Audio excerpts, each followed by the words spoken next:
Welcome back to my channel Unbound Coder. Here we break the limit with code.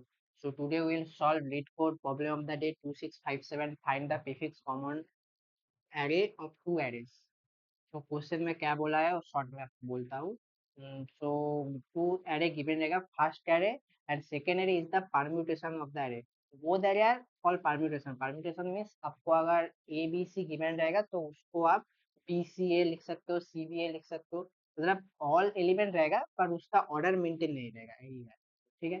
सो बोला है कि एक new array return करो जो कि मेरा कॉमन रहेगा. आप अगर करेंट इंडेक्स में हो तो आप जितना भी इंडेक्स आ चुके हो तो देखो कि कौन सा कॉमन है दोनों में.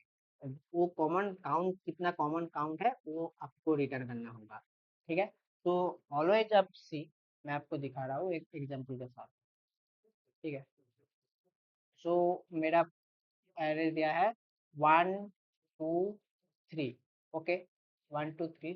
सॉरी फॉर राइटिंग, क्योंकि कैनवा में ज़्यादा लिखती नहीं हूँ. और मेरा ए है, मेरा ए आप समझ लो, और ए है मेरा बी. ओके. तो हाँ, मैं पैड चेंज कर चुकी हूँ, आप लिखने में मजा आएगा. ठीक है. तो ए है मेरा 1 2 3 4 3. ठीक है. ये मेरा एक एरे वन है, एरे ए है. और मेरा बी एरे है. लाइक आप लिख सकते हो 3 2 3 2 1 4. ओके. सो क्वेश्चन में क्या बोला है कि आपको कॉमन ढूंढना है. आप अगर इंडेक्स इधर हो, ठीक है, आप अगर इंडेक्स इधर हो, आप अगर इंडेक्स इधर हो तो आप देखो कौन कॉमन कितना है. तो आप अगर देखो इनमें और इनमें टू कॉमन है तो ये है. किंतु आप सबके जो फर्स्ट है ना, वो आप अगर देखो इधर वन है, इधर थ्री है. कोई भी अगर फर्स्ट जीरो इंडेक्स में आप देखो तो वो ऑलवेज जीरो रहेगा, क्योंकि मैं कोई भी नई एलिमेंट देखा हूँ इसके पहले. जीरो इंडेक्स क्या है, मैं उसके आगे कोई भी इंडेक्स नहीं है. इसलिए जो मेरा न्यू जो प्रीफिक्स अरे है उसका जो फर्स्ट इंडेक्स है वो जीरो ही, फर्स्ट इंडेक्स का जो वैल्यू है जीरो जीरो रहेगा. तो आप अगर इधर आओ और इधर आओ तो चेक कर लो कि क्या कॉमन मिला है. मुझे टू कॉमन मिला है तो आप टू रिटर्न, टू कॉमन है, बट आपको क्या रिटर्न करना पड़ेगा, कितना कॉमन है, वन कॉमन है, तो आपको इधर आंसर में वन काउंट का आपको रिटर्न करना होगा. ठीक है. सो आप इसको ब्रूट फोर्स में सोच सकते हो. क्या कि मैं एक पहले तो मेरा कॉमन ऑल एरिया तो साइज क्या फिक्स रहेगा, तो मैं इन साइज लिख लेता हूँ. तो मैं पहले तो ट्रावर्स करूंगी बोथ एरे. ठीक है. मैं पहले तो एक मेन मेरा कॉमन एरे रहेगा. उसके बाद मैं इस एरे को ट्रावर्स करूंगी, इस एरे को ट्रावर्स करूंगी. कब तक, कितना तक ट्रावर्स करूंगी, अगर मैं मेरा जो करेंट इंडेक्स मेरा जीरो है, मेरा टू पकड़ लो. ठीक है. मेरा करेंट इंडेक्स अगर टू है तो मेरा फर्स्ट ए का जो इंडेक्स वो भी टू तक जाएगा, बी का जो इंडेक्स वो भी टू तक जाएगा. अब मैं ढूंढूंगी क्या इन दोनों में कोई कॉमन है. अगर इन दोनों में कोई कॉमन है तो सिंपल काउंट, एक काउंट वेरिएबल रहेगा, उसको काउंट को इंक्रीज कर दो और लास्ट में ब्रेक करके वो लूप को ब्रेक कर दो और नया एरे में काउंट को स्टोर कर लो. यही मेरा क्या है जो ब्रूट फोर्स का कॉन्सेप्ट है. तो आप देख सकते हो, मैं आपको ब्रूट फोर्स का कोर्स इधर दिखा रहा हूँ. तो क्या है, तो पहले आपको कॉमन एरे जो है उसका ये लिख देना पड़ेगा. ठीक है. मैं एक लाल यूज कर लेता हूँ. ठीक है. उसके बाद आप क्या करो, आप उसके बाद आप क्या करो, जो मेरा जो करंट जो ये है, न्यू जो कॉमन प्रीफिक्स है उसके लिए आप एरे क्रिएट कर लो. देन देन करंट पोजीशन है, मेरा जो करंट पोजीशन है वो इन तक जाएगा. मैं क्या बोलूँ, एक कॉमन आपको काउंट लेना पड़ेगा, वो ले लो. एंड जो आई है वो क्या कब तक जाएगा, करंट पोजीशन तक जाएगा. जे भी करंट पोजीशन जाएगा. अगर कोई भी मेरा कॉमन मिला तो कॉमन को इंक्रीज कर दो और लास्ट में ब्रेक करके वो लिख दो. तो आप अगर एक करो तो आपका जो टाइम कंप्यूटेशन कितना होगा, पहले तो इधर बिगो एन लगेगा. ठीक है. अब अब अगर मेरा करंट पोजीशन एन हो, मेरा करंट पोजीशन अगर एन है तो मेरा आई भी एन तक जाएगा, मेरा जे भी एन तक जाएगा. तो मेरा टाइम कंप्लीट कितना लगेगा, बीगो एन क्यूब.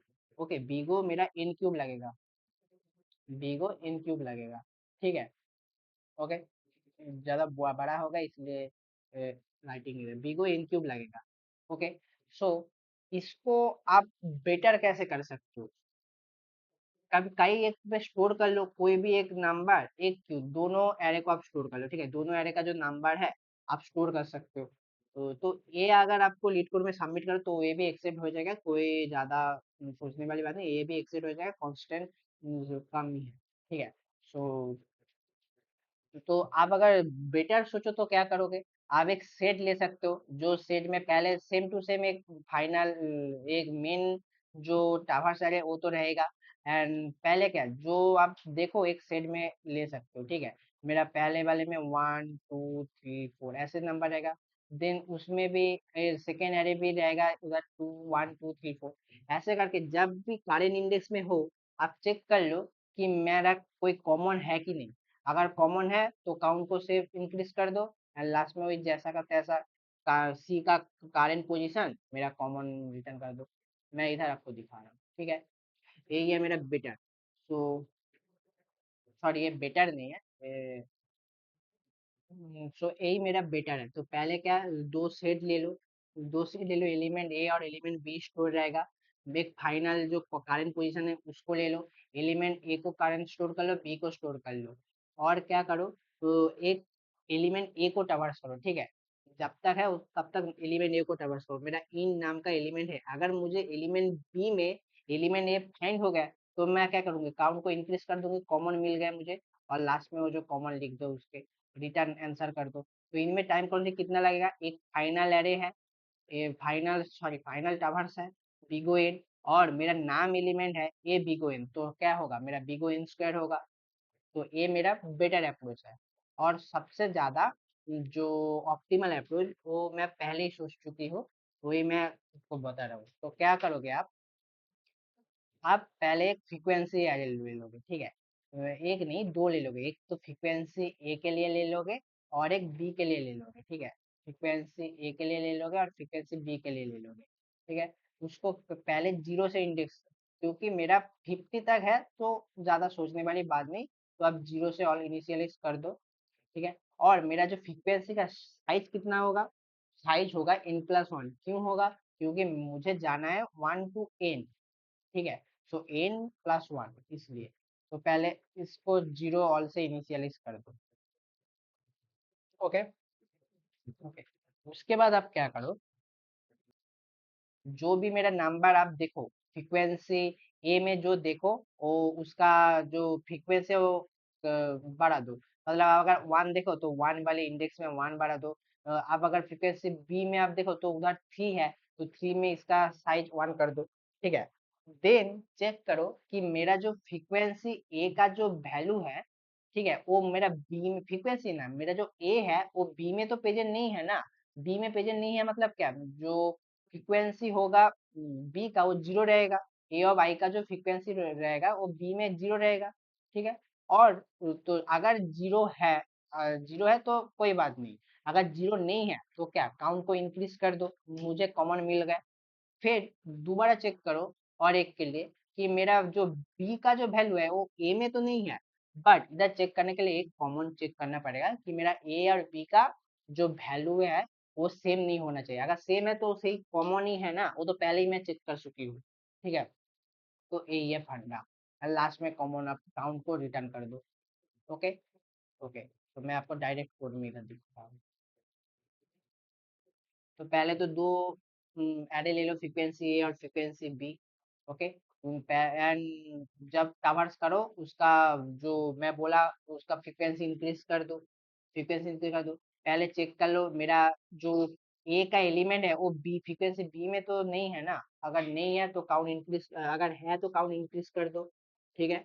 और सेम बी के लिए भी चेक कर लो, वो ए में तो नहीं है, और ए का और बी का जो वैल्यू है वो क्या, वो सेम नहीं होना चाहिए, अगर सेम है तो पहला जो कंडीशन है वही ना सपोर्ट हो जाएगा, ठीक है। लास्ट में सी और वाई का काउंट रिटर्न कर दो, ठीक है, और लास्ट में रिटर्न सी। तो इनमें मेरा टाइम कम से कितना लगेगा, बिगो एन लगेगा। So hope guys you will understand the question very well. आप अगर कोई सी पार्ट अगर समझ नहीं पाए हो तो आप मुझे कमेंट कर चुके हो, मैं पूरे रिप्लाई दे दूंगी, ठीक है। और tata bye bye and keep coding keep reading.